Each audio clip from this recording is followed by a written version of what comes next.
Hi, folks. I'm Father Joe Grimaldi. You can call me Joe, and I'd like to welcome you to my podcast. But now, here's our host and friend, Ken Calvert. Hi, everybody, and welcome back to the Father Joe Podcast. I'm Ken Calvert, longtime rock and roll broadcaster, 45 years in radio, a few years in talk radio, and Father Joe Grimaldi. You've been wearing the collar for how long? Between being both an Irish Christian brother and a Catholic priest.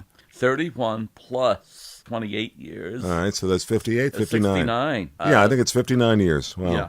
You were ordained August what? August? Ordained? Yes. September 1st, I was brought into the world. That's your birthday. Yeah, but August 4th is the Feast of St. John Vianney. That's right. We talked about that. If you'd like to go back to earlier podcasts, that is all available for you. On the very first episode, episodes 1 and 2, we get a formal introduction into Father Joe Grimaldi. And I think it's called Meet Father Joe Grimaldi, and it's that simple, but you'll hear all about his past and very little about mine. Canada's trying to be very, very modest, but he can't afford to be modest. He's too well known. You know, you have to think about bands like Journey. You have to think about, Alice Cooper. You have to think about Tom Petty. You have to think about... No, that's ancient history now. Come on. There was a gentleman in town last night that I greatly enjoyed. Is that right? Steve Winwood was at the Fox Theater. So with all of that said, I noticed this weekend doing what we used to call in radio show prep, and Lord knows we always were told by our program directors, that would be the Archbishop in your case, to do your show prep, your mass prep, if you will. I noticed a couple of things leaped out to me because we've heard expressions or sayings from our parents, our grandparents, friends, or others, expressions like, judge not lest we be judged. As a kid, we've all heard this one. Do what I say, not what I do. Well, that's paraphrasing, if you will, from a couple of Gospels just today and yesterday, as a matter of fact, in the second week of Lent. How do you like that? Did I frame that okay? You did beautifully. Thank you. Actually did beautifully. Thank you. We're in the beginning of Lent. And Yeah. Lent is supposed to be disciplining. Just the beginning. Disciplining our bodies, but Yeah. disciplining our minds as well. And we speak a lot about forgiveness. We do. And if we want forgiveness, this is the most difficult thing we can possibly do, forgive somebody. Why? Why do we make that so difficult on ourselves? Well, because a lot of it has to do with psychology and how we were raised and how we react. We're a proud group, aren't we? Yeah, but I think when we speak about what the church is getting at here is human nature being what it is. Sometimes we have an argument. Yeah, matter of fact, we don't remember what the argument was. It took place 50 years ago. And we don't talk to Aunt Millie. Okay, she's out of the picture. You never talk to Aunt Millie. And you can't figure out why, but that's the way it is. You just don't talk to her. Now, during Lent, we're supposed to put aside any type of hesitation and go say, Aunt Millie, we shouldn't be acting this way. Why can't we talk? What's going on? At least try to break some sort of barrier that's between us, and it shouldn't be. The Italians have a wonderful thing that they do with their palms or their olive branches. They use olive branches a lot in Italy. Instead of what we use the palms. So on Palm Sunday, because every Italian family has an enemy and they just can't bring themselves to say, I'm sorry. So what they do is they avoid each other. Could you imagine going to the supermarket and if they see somebody in that aisle, they run to the other aisle. They don't want to look and they don't know how to do this. Well, the Italians say Palm Sunday is the day to do this. The older of the two people should take the olive branch and bring it over to Aunt Millie and say, let's talk. Oh. That's a sign of forgiveness, of trying to understand, and so on. That could have changed the entire dynamic of the Godfather movies. Yeah, I suppose. But you can't, it's a very, very difficult thing to forgive. It's easier to ask God to forgive you than it is to ask forgiveness from another person. A friend, a relative, or a spouse. Or to give forgiveness, either way. Yeah. So I think all of these little sayings that we hear today and yesterday, and you have to remember one thing. Yeah.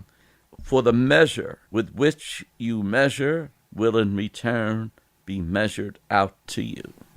That's scary. In other words, if we can't be truly merciful and compassionate, well, we ain't going to have mercy and we're not going to have compassion. On the other side, are we? Yeah, so okay. that's scary. It's like the Our Father where it says, forgive us our sins as we forgive others. Yeah. Nobody likes to talk about that line because we don't like to forgive others. But we want God to forgive us, that's for sure. So it's human nature again. Forgive and you will be forgiven. Give and gifts will be given to you in good measure. Now, the symbolism here is so beautifully put. In good measure, a lot, packed together. You know how when you pack sugar together, did you ever try to do that? Brown sugar in particular. Don't get me started on brown sugar. So you pack it together, then shaken down, and whatever's overflowing will be poured into your lap. So you'll be so blessed if you can forgive others. I think, and of course the key is that last line, the measure with which you measure will be measured out to you. So Jesus simply says, be merciful just as your Father is merciful. Simple as that. When we look at Lent, it's supposed to be like a gigantic examination of conscience. You know, when we go to confession, one of the things we want to do is sit down in a quiet place, have an examination of conscience. What have I done the last month, the last 2 months, the last year that I shouldn't be doing? What have I loved and I shouldn't love? Whom have I cheated, and so on and so forth. Lent is an overall picture of a examination of conscience. I've got to stop treating people like they're nothing. I've got to stop bullying. And we all have our own individual faults. And if we can stop, at least minimally, at least alter our habits in those directions, we will have achieved something. But if you really want to achieve something, look at the people around you that you don't talk with anymore. Why don't you talk with them? Some is because they're just out of the picture. But others because you feel you've been hurt by them. And try to figure out why you've been hurt by them. Have you ever tried to approach that person? Hey, I think it's time for us to talk. What is it that we should talk about? I don't know what it is that's holding us apart. If we could achieve at least one aspect of our lives in a better way for the future, we will have achieved quite a bit. You know, I was thinking in today's gospel, and again, this goes back to my show prepping, Tuesday, the second week of Lent, this one is more of the do what I say, not what I do. Is that a good summary of that one? It sure is. Basically, the Lord is telling us we can't be phonies. There's a lot of phonies in the world. And, you know, when he addresses the leaders of the church, it could be the leaders of the government. It could be anyone who was a leader, a boss, how he treats his workers, I mean, we've all heard stories and seen what's obvious these days, all of these sexual accusations where bosses have taken advantage of underlings.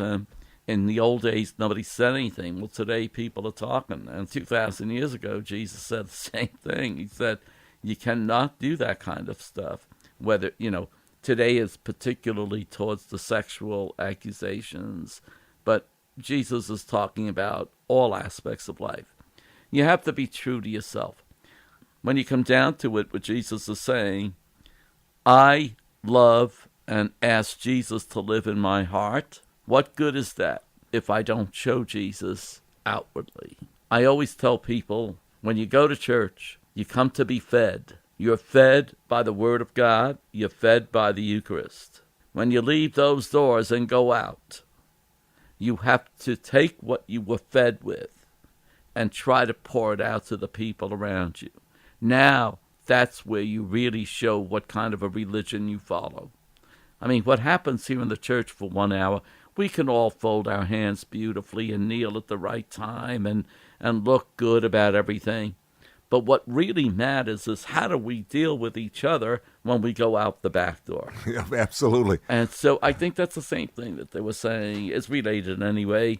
You've got to be the real deal. You know, I always thought about the Catholic Church, and when you attend Mass, it always seems that every row has a row captain, as I like to call it. Somebody that can outsing everybody else in the row. Somebody that can answer much louder than everybody else in the row. Okay, we hear you.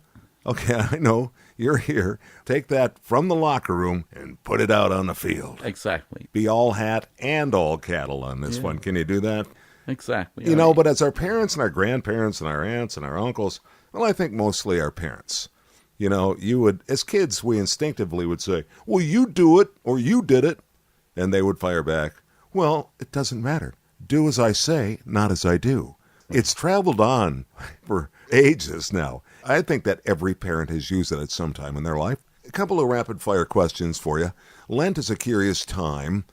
Do you find that if people are having a difficult time with virtually anything right now, but if they're struggling with whatever it might be, maybe they're sad, maybe they're lonely, maybe they're depressed, maybe they're having difficulties in their relationship, does it seem to peak during Lent?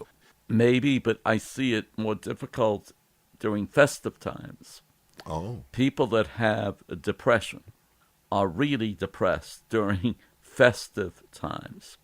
Other people are dancing, laughing, drinking, having a great time, and here I am all by myself.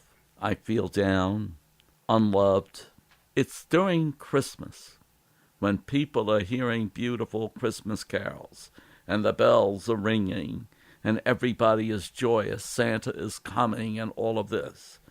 And you have this group of people, whether they suffer from alcoholism, whether they suffer from depression, whether they suffer in any way whatsoever, they are really hurting bad. On the other hand, for Lent, I don't like to generalize because what I find, Lent is a time to attack, and we do it to different degrees. Some do it more than others, but attack whatever it is that's preventing us to be truly human. I always think that if Jesus was the human perfection, all of us want to be closer and closer the way Jesus was.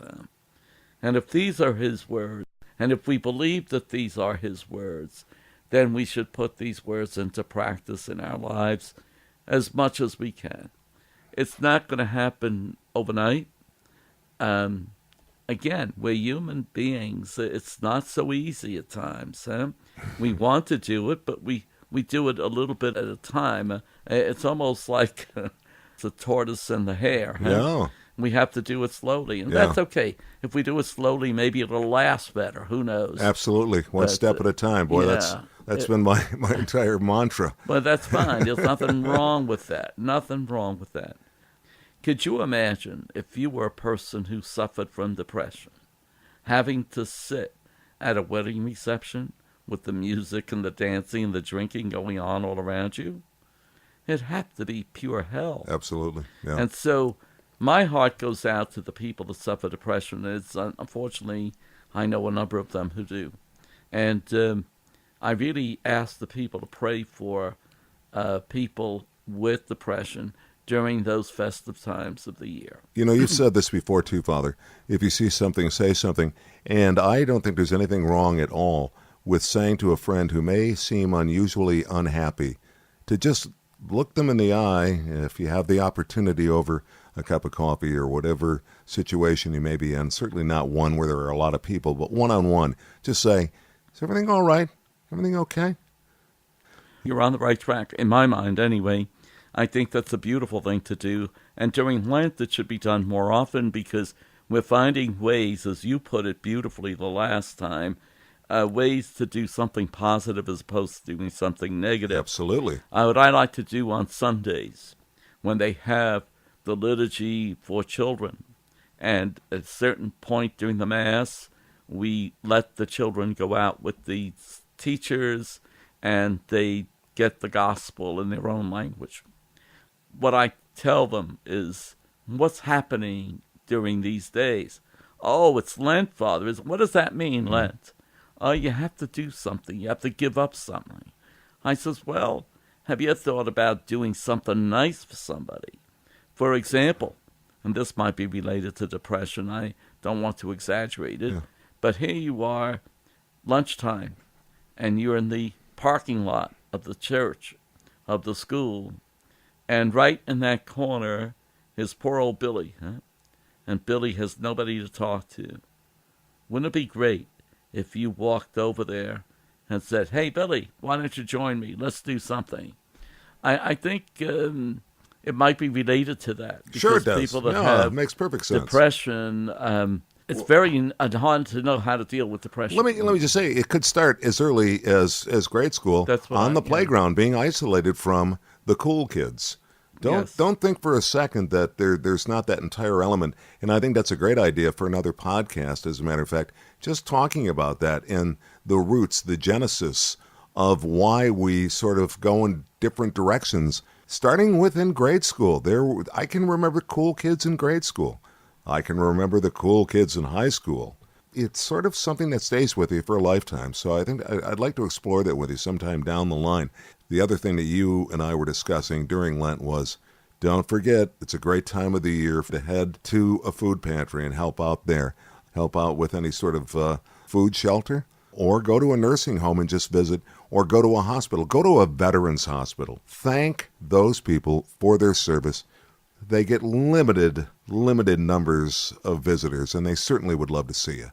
So just think about doing something nice each and every day during Lent. That's the key. So that's it for now, friends. It's always it's an honor and a privilege and a pleasure to speak with you. I look forward to seeing you next week on another podcast, the Father Joe Podcast. Well, the one thing I always enjoy doing this is the dialogue. I think that's important, and you're just the perfect person to bounce things off on, and vice versa, so that we can talk well together. We can dialogue well. Been a great day. Here's what I want you to do. I want you to say the best Mass you have ever said this Sunday, okay? Can you do that for me? You're going to say the best doggone Mass you've ever said this coming Sunday. I will. Thanks, everybody. We'll see you next time on the Father Joe Podcast. Thank you.